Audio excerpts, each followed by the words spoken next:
Kawasan BSD kembali viral setelah Raffi Ahmad membeli rumah yang mungkin namanya sudah tidak asing di kepala kita, Daan Mogot. Presiden Soeharto mulai memikirkan adanya kota mandiri yang sangat mahir dalam melihat potensi sebuah wilayah.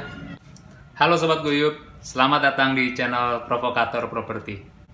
Sobat Guyup, kawasan BSD kembali viral setelah Raffi Ahmad membeli rumah di salah satu klaster di kawasan BSD. Nah, Sobat Guyup, kira-kira pernah nggak terfikirkan oleh kita 10 atau 20 tahun yang lalu untuk membeli rumah di kawasan BSD? Nah, ini menarik untuk dibahas. Bagaimana kawasan Serpong berkembang secara pesat dalam waktu 20 tahun belakangan ini. Nah, mungkin tahun 1990-an ke belakang belum banyak yang mengetahui tentang keberadaan kawasan Serpong.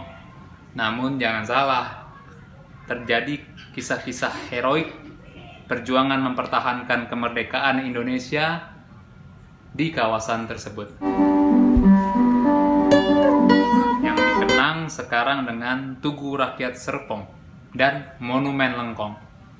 Tugu Rakyat Serpong dibangun untuk mengenang gugurnya puluhan warga, masyarakat sipil, bukan tentara loh, yang berjuang untuk mengusir tentara Nika Belanda yang masih tetap nongkrong-nongkrong di Serpong saat agresi militer Belanda II. Dengan persenjataan yang terbatas, akhirnya warga Serpong dapat dikalahkan dan gugur dalam pertempuran yang berjalan selama 1 hari tersebut. Perjuangan rakyat Serpong tersebut dikenang dengan dibangunnya Tugu Rakyat Serpong. Kawasan Tugu Rakyat Serpong ini sempat mengenaskan. Diapit 2 warung, ada warung Padang, sebelahnya ada warung Kelontong, sehingga tidak tampak tugu tersebut dari jalan raya. Namun kondisinya kini sudah membaik setelah dipugar dan dipercantik oleh pemerintah. Nah, selain itu ada juga kisah heroik dari pahlawan yang mungkin namanya sudah tidak asing di kepala kita, Daan Mogot. Saat itu Daan Mogot pergi ke gudang senjata Jepang di Lengkong dengan tujuan untuk melucuti senjata dari tentara Jepang karena Jepang sudah kalah dalam perang bersama para taruhana dan Letnan Subianto serta Letnan Sutopo. Saat sedang melucuti senjata dari tentara Jepang, tiba-tiba terjadi ledakan dari luar yang menyebabkan gugurnya Daan Mogot dan para taruna tersebut. Kejadian itu pun dikenang di Monumen Lengkong. Begitulah kisah-kisah heroik, dan mungkin masih banyak lagi kisah-kisah heroik yang terjadi di Serpong.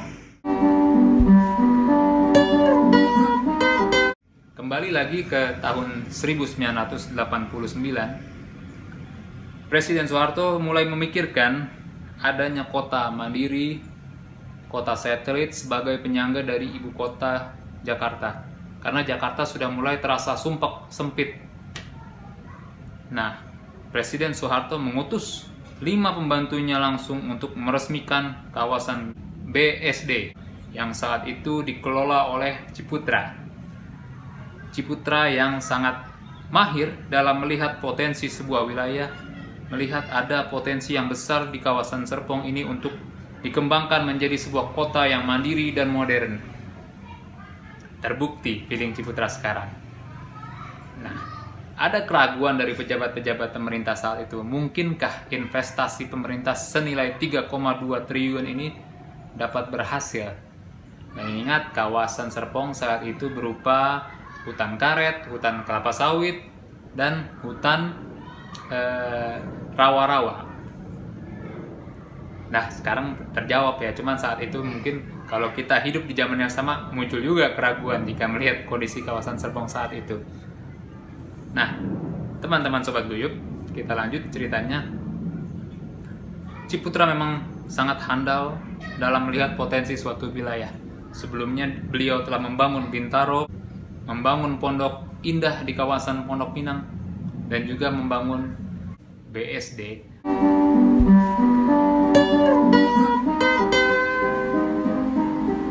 Kawasan 6.000 hektar tersebut mulai bergeliat. Tol Kebun Jeruk, Tangerang Merak menambah perkembangan dari kawasan tersebut. Namun tetap saja akses menuju Serpong masih sangat sulit untuk dicapai. BSD, Bumi Serpong Damai, begitulah nama kawasan BSD saat dibangun oleh Ciputra.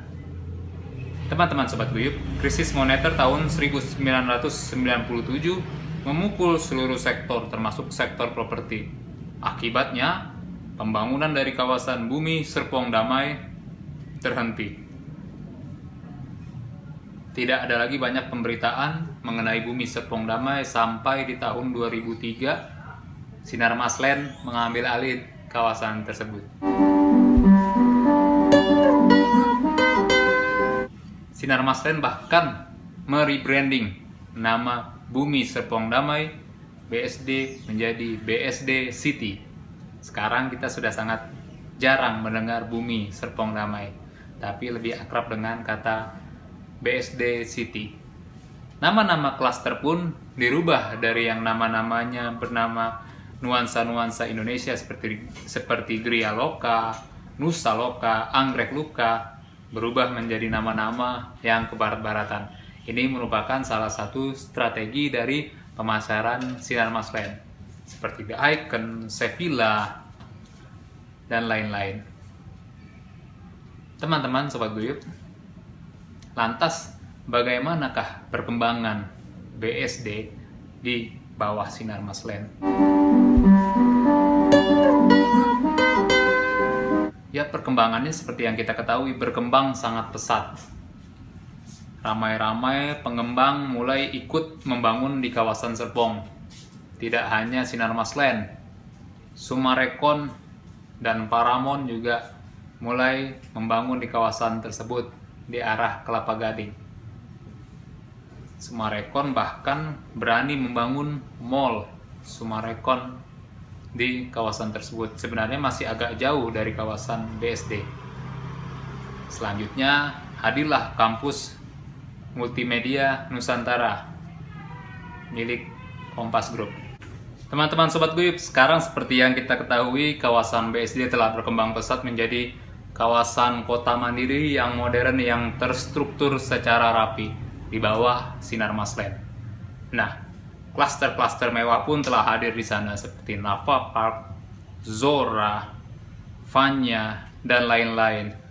Pusat perbelanjaan juga sangat banyak hadir di sana, serta pusat pendidikan, menjadikan kawasan ini kota mandiri yang menjadi primadona bagi para pencari properti. Dan bahkan sekarang menjadi hunian favorit para sultan. Ini membuat harga dari BSD semakin melambung tinggi. Tidak hanya BSD, bahkan kawasan-kawasan sekitarnya seperti Legok, Parung Panjang juga ikut kecipratan dari kemajuan BSD. Nah, Sobat Guyup, pelajaran yang bisa kita ambil dari sejarah BSD ini adalah jangan pernah meremehkan suatu kawasan. Kita tidak tahu kawasan yang semulanya hanya hutan karet, hutan kelapa gading, dan rawa-rawa kini telah berubah menjadi kota mandiri yang sukses. Nah, teman-teman, mungkin kita sekarang melihat kawasan seperti Tenjo, itu apa ini? Ngapain tinggal di sana jauh? Bisa jadi kawasan-kawasan tersebut nantinya bisa menjadi kawasan next BSD. Sekian cerita mengenai sejarah Serpong, BSD, dan lain-lain. Semoga bermanfaat bagi teman-teman Sobat Guyup. Jika teman-teman Sobat Guyup suka dengan segmen ini, silakan di subscribe, like, komen, dan share. Semoga bermanfaat. Goodbye. Hatimu selalu meragu, berjalan pun kita semua butuh waktu.